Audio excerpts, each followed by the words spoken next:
welcome to the Vickie Remoe show. This is Amizo and I'm here to show you some of my designs. The kilo one I wore to a wedding reception, and this has some embellishment on it.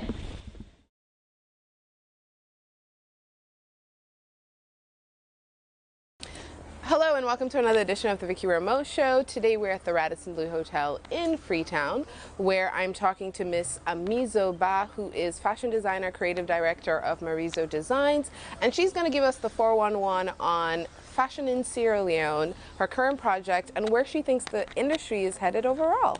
So don't go anywhere, we'll be right back. Amizo, tell me about your journey to fashion. How did you get here? I moved back to Sierra Leone 10 years ago, and that's when I started working as a designer.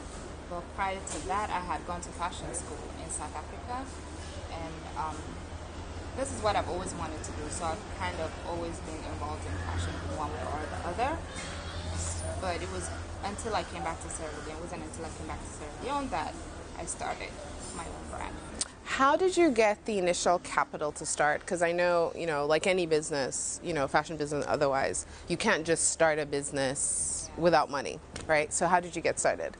So I had just gotten married, and being fuller, when you get married, your family and friends give you a whole lot of fabric, and it's tradition for them to put some money onto that. Oh, we bless them. Yes, so that you can have your clothes made. And I got all my fabrics, and I had a neighbor who was a tailor, and I just called him up and I said, could you work with me? I have a whole lot of fabric, and I started designing for my sister-in-laws and their friends, and we just used that up, and I used up the money that I had from the wedding to start doing it. Okay. Yeah. So basically, if I want to get, start a business, I should just get a husband first so I can get some of the cola money and use it.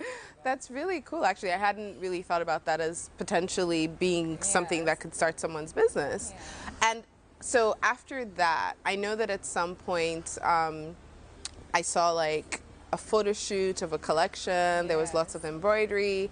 Could you tell us a little bit about that first collection? What was the inspiration and where that took you after that? Yes, that for me is what opened all the doors, and I had just I wanted people to recognize me, and I wanted people to know that I was doing this now. So that collection was this. I went to town actually, and I saw this cord thing some guy was selling randomly, and he had so much of it, and he didn't know what to do with it. People were not buying it, and I brought it home, and I just thought, what could I do with this? And basically that inspired the whole collection, and we used it in so many different ways, and it came out really, really nice. And we did a photo shoot, and the response was really amazing. We got a lot of features, and people were talking about it, shared the pictures, and that was the start of it, really. That's when people started here in Maryzo, and that's when I started getting contacted for fashion shows, and so that opened up a lot of doors. Okay.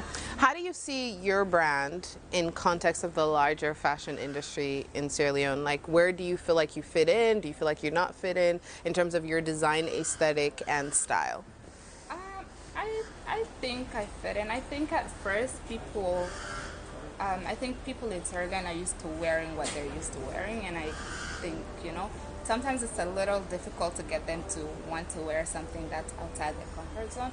But I think, eventually when you pitch it to them and when they see what you have to offer, they get into it. And at first I didn't have a lot of Sierra Leonean clients. Most of my clients were people that were abroad and stuff like that. I think a lot of my stuff were not very conservative.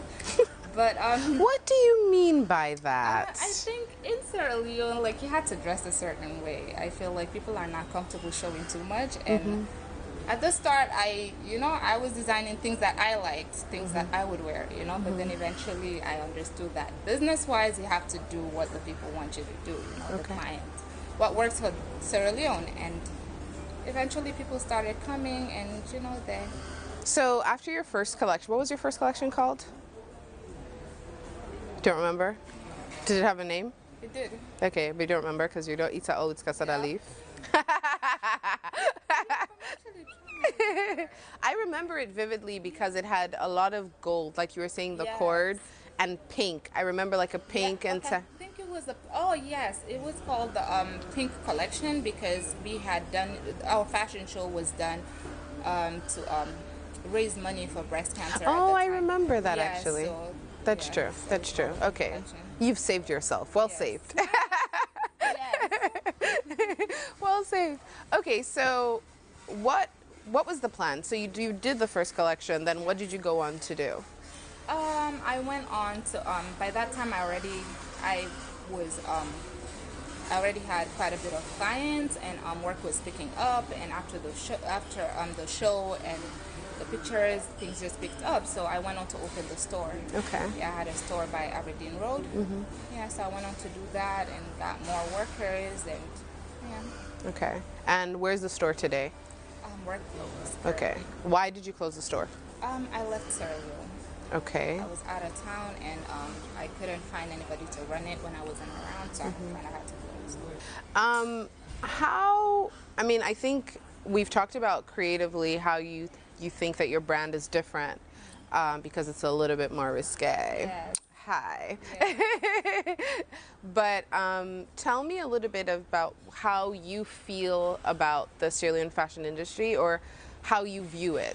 If somebody came today and isn't from here and say, like, tell me about the fashion industry, describe it, characterize it, what would you say about the fashion industry or fashion in Sierra Leone? I think we've come a long ways from 10 years ago when I first came, and I think we have a lot more opportunities now, and things are changing, and we're becoming more aware of what's going on around us, and we're not quite there yet, but I think we've done well for ourselves, and we're being recognized. We now have designers in Sierra Leone that are internationally recognized, which is a good thing, so it's exciting, and a lot more people are going into the industry. So I think overall it's growing. Okay. So, Nigeria has a big fashion scene. Ghana also has made its mark on the fashion scene. What do you think makes us different or unique from other West African fashion capitals? I mean, we're not there yet. As you say, we're emerging. Yes. But even as we emerge, what makes our style different? What is Sierra Leone fashion? Like, if I were to see it, in the way you would talk about Paris fashion looking a certain way, and fashion from Milan looking a certain way, even London fashion, New York fashion. What makes Sierra Leone fashion different? What is its thing that... I think a lot of our designers here, we like to use our traditional fabrics first and foremost. I think that's one thing that does make us stand out. We like to, a lot of the time, do modern stuff, but add a touch of, our own Sierra Leonean culture on our pieces. Like, for example, some of the pieces we use the Creole print. I don't know if you know that, and yeah, and I think embroidery is a big part of our design out here. Yeah, that's true. Yeah. Okay. How do you, when you say this is what designers do, is this what you do as well? Yes, I do okay. as well. Okay. How have you, tell us some, when did you do it? What collections have you done it with? How do you embody this in your own creations? I think a lot of the times it's being that we have a lot of tribes out here, a lot of the times it's the custom made pieces that we do, so a Creole bride will come in, I want something, you know what I mean? But then as well, like, it's cool, it's cool for us. So as well, when we design stuff that we want to put out there, because obviously we want to be recognized and want to be different, so we bring a little bit of that onto the design, and to make it stand out and to make it our own. Okay, so who do you think are the biggest designers in Sierra Leone today? Like, who are your favorite two? Sierra Leone designers. I think Auntie Jenny has done well, and I think Marianne is doing very well, and of course myself. Of course. I mean, that would have even been my first answer. Like, yes. No, I'm my favorite designer. Okay. Yeah. And I think the late Adama, she paved the way for a lot of us, and she was truly, I think, the best there was. Yeah. Yeah, true. Truer words were never spoken. I shall not disagree. So, where is the industry going? You know, we're here. You said we're not there yet. Yeah. When you say yet, what is the yet? Where are we going, or where do we need to go that we haven't gotten to yet? I think I think when we get to a point whereby we are having our own fashion weeks in Sierra Leone, and it's at, you know, the scale at which Nigeria is having theirs and Ghana is having theirs, then we can say we're kind of there already, you know. But I think, you know, within Africa, like, there's a lot of opportunities, and I think Sierra Leone, we're, like, you know, we're getting invited to these shows, so I think bit by bit we're not there yet. We're not on the level at which, you know, the countries around us are, but I think, you know, eventually we will. I think eventually we will get there, but it's just a matter of, you know, we are still doing things on a smaller scale. This place that you think we need to go, what needs to happen for us to get there? I think, like, with fashion, it's like you need, first of all, I think an entertainment business is kind of important to push what we do, and also, you know, I think the exposure that we get, like, you know, most of the things that we do remain in Sierra Leone, and it's not heard of, and it's not being put out there, you know, and it's hard because we always have to take whatever that we have out there, and, you know, and it's hard. I think when people start coming to us, and, you know, that would help quite a bit. And yeah, I think if we had, like, a bigger entertainment business, I think it would definitely help us get Okay. there. Wow. Okay. So tell me about your latest collection. What's the latest collection that you've done? This is one of the pieces from, I did a mini collection. Like, I was just feeling inspired, and I wanted to go back to my first collection, Maryzo, whereby we used some of the embellishments, and, you know, I did 6 pieces, actually. Yeah, 6 pieces, and it was fun. Like, this is a fun collection, and we did, you know, pieces that were, you know, big and free, and round skirts, a lot of round skirts, and, you know, just everyday wear, but then it's as well dressy. So it's just pieces that you can wear from daytime to nighttime. You can wear it, basically, just things that you can have in your closet. You know? You know, one of the things that I think, I don't know if you've experienced this, or, you know, something you can speak on, but I think that in Sierra Leone, people still don't really know what a fashion designer does, or how a fashion designer is different from a tailor. Yeah. So can you just, like, so that it can be known forever and ever, nobody no get for one day again, can you just explain to us what makes a fashion designer different from a tailor? What are, like, the things that you're like, no, a fashion designer does this, a tailor does that? Yes, so I'm a designer. So for me, if you come to me and you have no idea what you want, you have no idea what works for your body, you don't have a clue about anything, it's my job to figure out what works for you, what will look right on you. I will sit down with you, and, you know, I will look at your body and know that this is what you're supposed to be wearing for your body type. And as well, you know, I should be able to come up with things for you, and you don't need to bring in a picture and tell me, you know, you can kind of just come sit down and tell me, oh, you know what? I don't need to bring a picture from Pinterest? Are you serious? You don't. I can come up with something for you. So if you maybe just tell me that, you know what, I want something for an evening, this is how I like to dress, I should be able to come up with options for you that you could choose from, you know. Whereby with a tailor, obviously you have to bring in what you want, and you have to tell them this is how I want it, and mostly tailors only sew. But with us, it's like a consultation. It's, you know, getting you together also. Right, which is why they have to pay more, yes, because they charge more because it takes more time. Interesting. Do you ever think that you'd go into doing menswear? Yes, it's something that, you know, eventually maybe, but for now I'm really thinking of kids clothing. Okay. That's something that's been. Is it because of the girls? Yes. Okay. Because I make them pieces, and usually when I post it, a lot of people want it, but it's a little time consuming. So, you know. Wait, it's more time consuming to make clothes for kids than adults? Basically, it takes the same amount of time. And a lot of the times people don't want to pay the same thing they're paying for an adult. So even though the production time is the same. It's the same. So that's kind of where it's tricky. But fashion business, not easy. Yeah. No, it's like you see people, I mean, every day kind of, at least I feel like every day or another, you see somebody say they're a fashion designer and, you know, they open their page on Facebook and they say, I design. But you don't really think about all these like little aspects and in terms of production.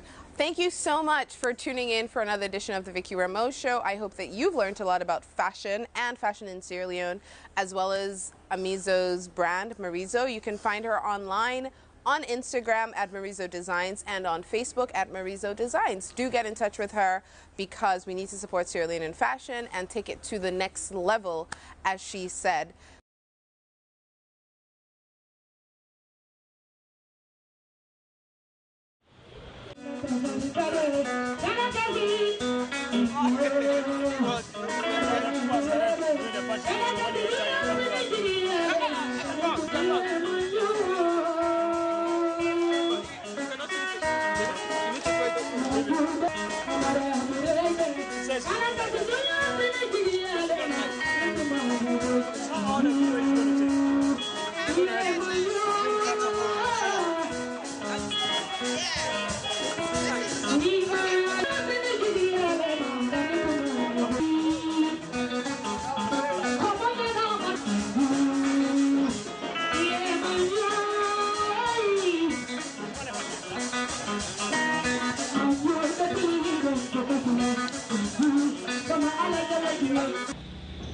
Welcome to another edition of the Vickie Remoe Show. Today I am at Izelia's studio in Freetown. We're going to talk to founder, creative director, fashion designer extraordinaire, Miss Isatu Harrison.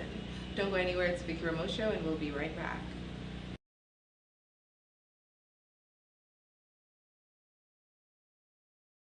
Isatu, first of all, congratulations. You just had your first launch in Sierra Leone, and of course I was there and it was wonderful. So congratulations on that. Thank you very much, and thank you for stopping by.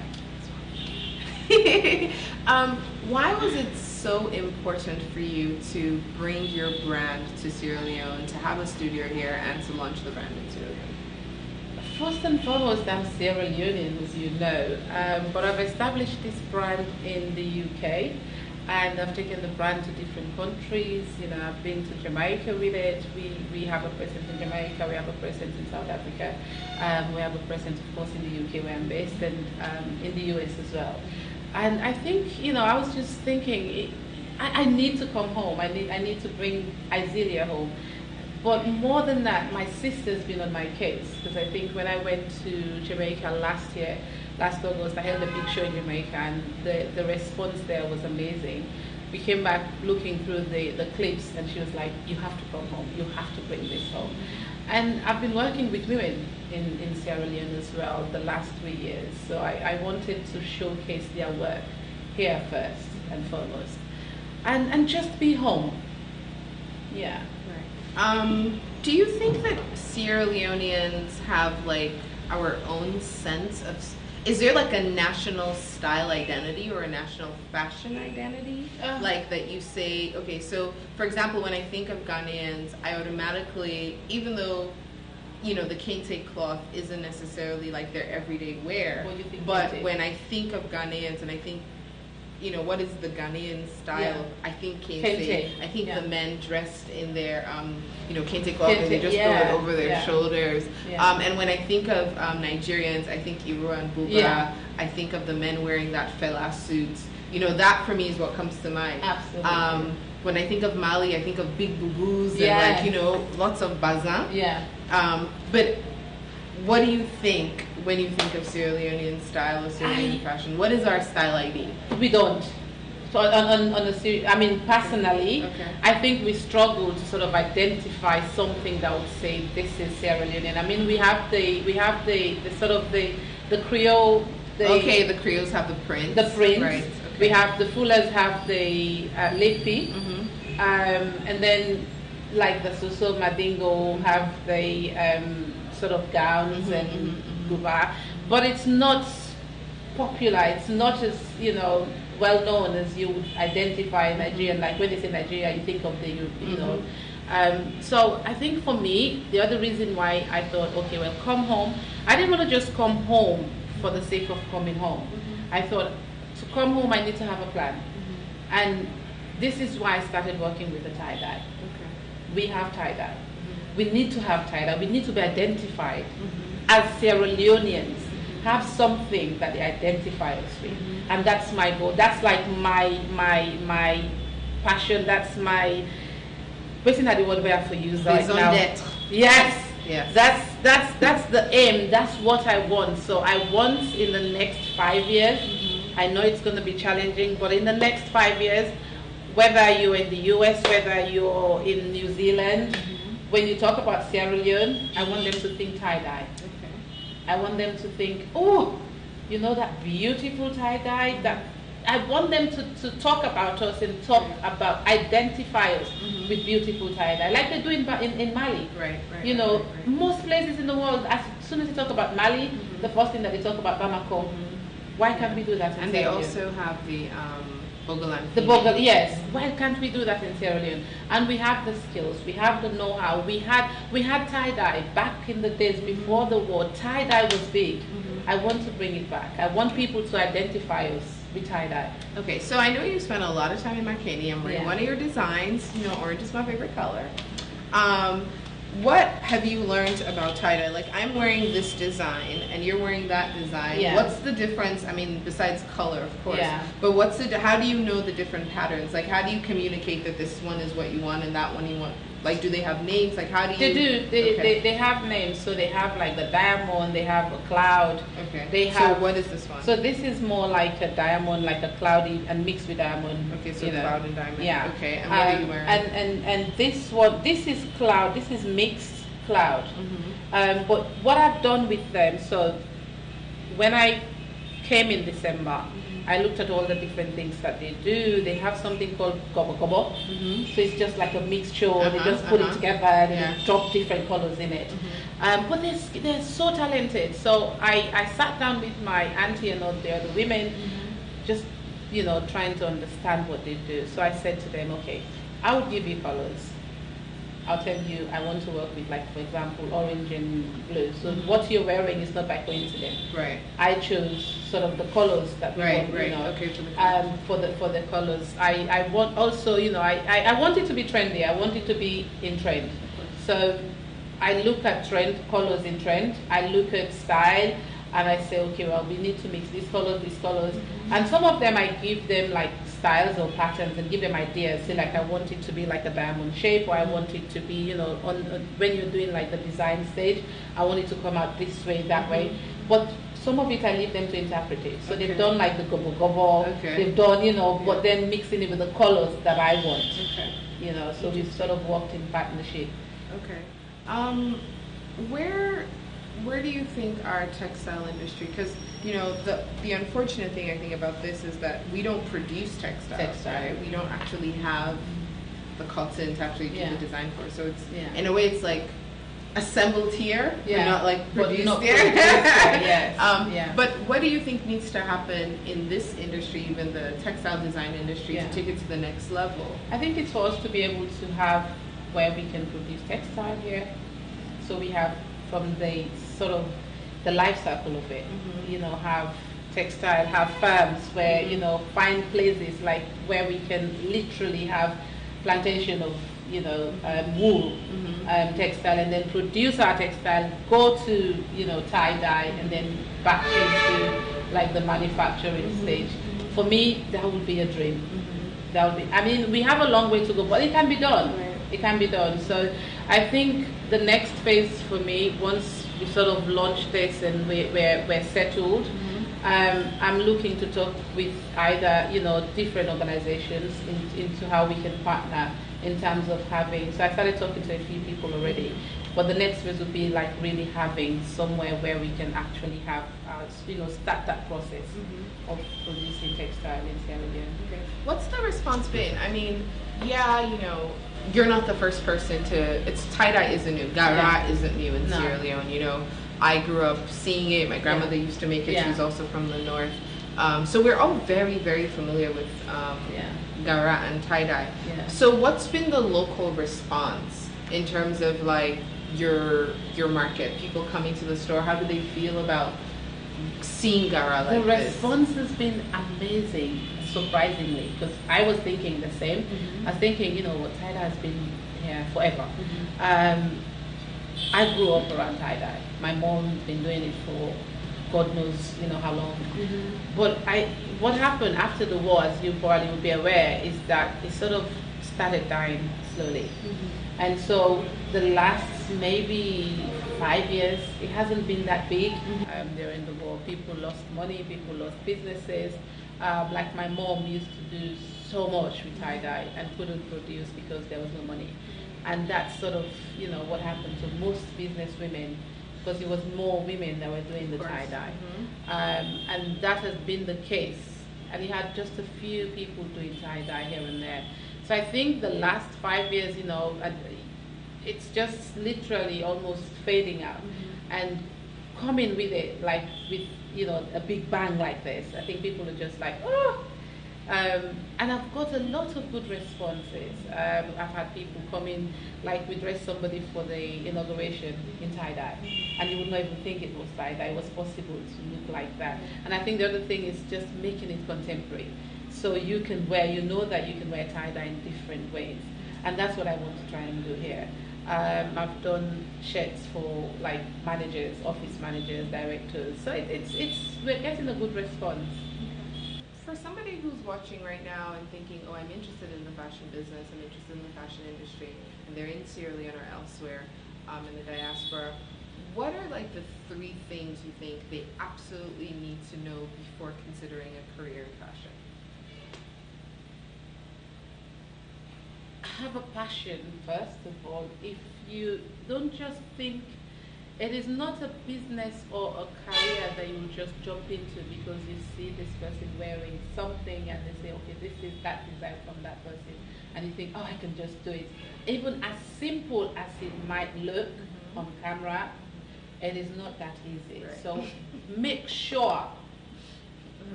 that you have a genuine passion for it. Make sure that you are determined. So that's the second thing. Passion. Determination. Okay. And how would you explain determination? What does that mean? Determination is, for me, there are lots of hurdles when you sort of first start.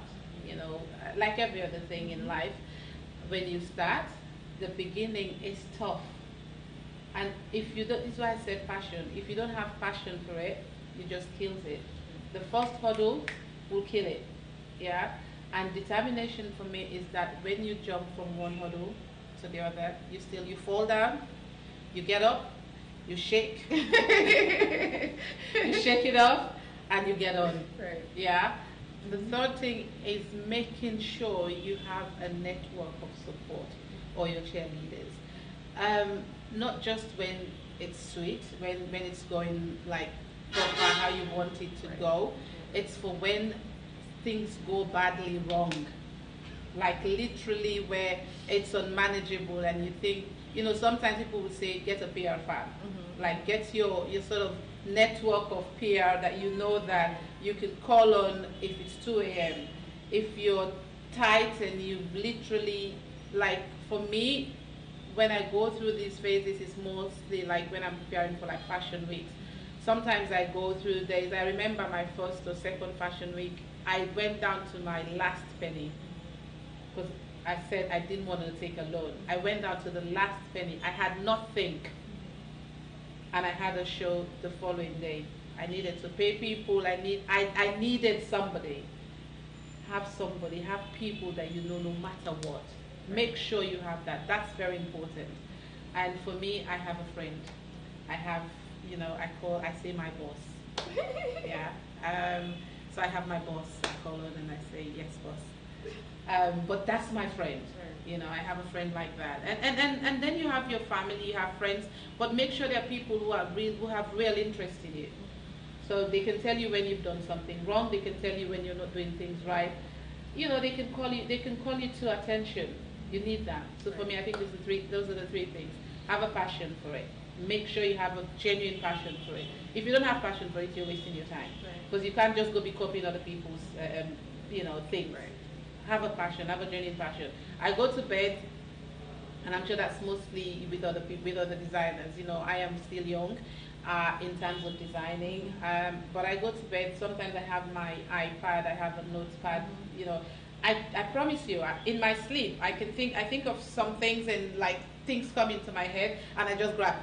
And I'm doing that, like seriously. And most of the times, it's those things that really make it for me. Okay. So have a passion.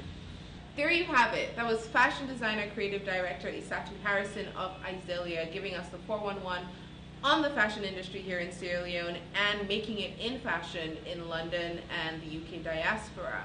If you're interested in the career in fashion, remember what she said. It takes passion, determination, and you definitely need your support system. To find out more about Izelia, find her on Facebook and or Instagram at Izelia Fashion or just Izelia. And don't forget to follow Amizo Bah's Maryzo Designs, will be featured on this show. She's also on Facebook and Instagram at Maryzo, Maryzo. This has been the Vickie Remoe Show, edition fashion in Sierra Leone. See you next time. Ta-ta.